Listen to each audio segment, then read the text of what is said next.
ആശ്വാസകരമായിട്ടുള്ള ഒരു കാര്യം, ഇന്നിപ്പോൾ കനത്ത മഴ ജില്ലയിൽ പ്രതീക്ഷിച്ചിരുന്നെങ്കിലും രാവിലെ ഏതാണ്ട് 6 മണിയോടുകൂടി നേരിയ തോതിലുള്ളൊരു മഴപ്പെയ്ത്തുണ്ടായി എന്നുള്ളത് മാറ്റി നിർത്തിയാൽ ഇപ്പോൾ മാനം തെളിഞ്ഞു നിൽക്കുകയാണ്.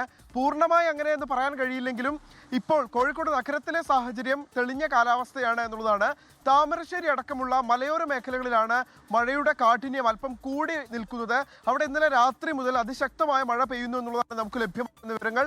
മാവൂരിൽ ചില താഴ്ന്ന പ്രദേശങ്ങൾ വെള്ളത്തിനടിയിലായിട്ടുണ്ട്. അത്തരത്തിലുള്ള സാഹചര്യങ്ങൾ മാറ്റി നിർത്തിയാൽ കോഴിക്കോട് ഈ പകൽ തുടങ്ങുന്നത് ആശ്വാസകരമായിട്ടാണ് എന്ന് വേണം നമ്മൾ മനസ്സിലാക്കാൻ. ഇന്നലെ കട്ടിപ്പാറയിലേക്ക് സാഹചര്യം വളരെ ദുഷ്കരമായിരുന്നു. അവിടെ മലയിടിച്ചിലടക്കമുള്ള സാഹചര്യം ഉണ്ടായിരുന്നു. കനത്ത കാറ്റും മഴയും ഉണ്ടായിരുന്നു. ഇതിന്റെ പശ്ചാത്തലത്തിൽ 17ഓളം കുടുംബങ്ങളെ അവിടെ നിന്ന് മാറ്റിപ്പാർപ്പിക്കുന്ന സാഹചര്യം ഉണ്ടായിരുന്നു. ഇന്നിപ്പോൾ ഇതുവരെ നമുക്ക് ലഭ്യമാകുന്ന അപ്ഡേറ്റ് എന്ന് പറയുന്നത് താമരശ്ശേരിയിൽ കനത്ത മഴ ഇന്ന് പുലർച്ചെ ഉണ്ടായിരുന്നു. 12:30 കാറ്റടിച്ച് നിലച്ച വൈദ്യുതി ബന്ധം പിന്നീട് ഇതുവരെ പുനഃസ്ഥാപിക്കാൻ കഴിഞ്ഞിരുന്നില്ല എന്നുള്ളതാണ് അവിടെ നിന്ന് ലഭ്യമാകുന്ന വിവരങ്ങൾ. അതോടൊപ്പം തന്നെ താമരശ്ശേരി ചുരത്തിലെ 4ാം വളവിൽ റോഡിലേക്ക് മരം വീണ് ഗതാഗത തടസ്സം അവിടെ രൂപപ്പെടുന്ന സാഹചര്യം ഉണ്ടായിരുന്നു. അതോടൊപ്പം തന്നെ കൊയിലാണ്ടി നഗരസഭയിലെ 3 കുടുംബങ്ങളെ ഈ ഗവൺമെന്റ് LP സ്കൂളിലേക്ക് മാറ്റിപ്പാർപ്പിച്ചു. അവിടെ വീടുകളിലേക്ക് വെള്ളം കയറിയ സാഹചര്യത്തിലാണ് ഇത്തരത്തിലുള്ള നടപടിയിലേക്ക് കടന്നത്.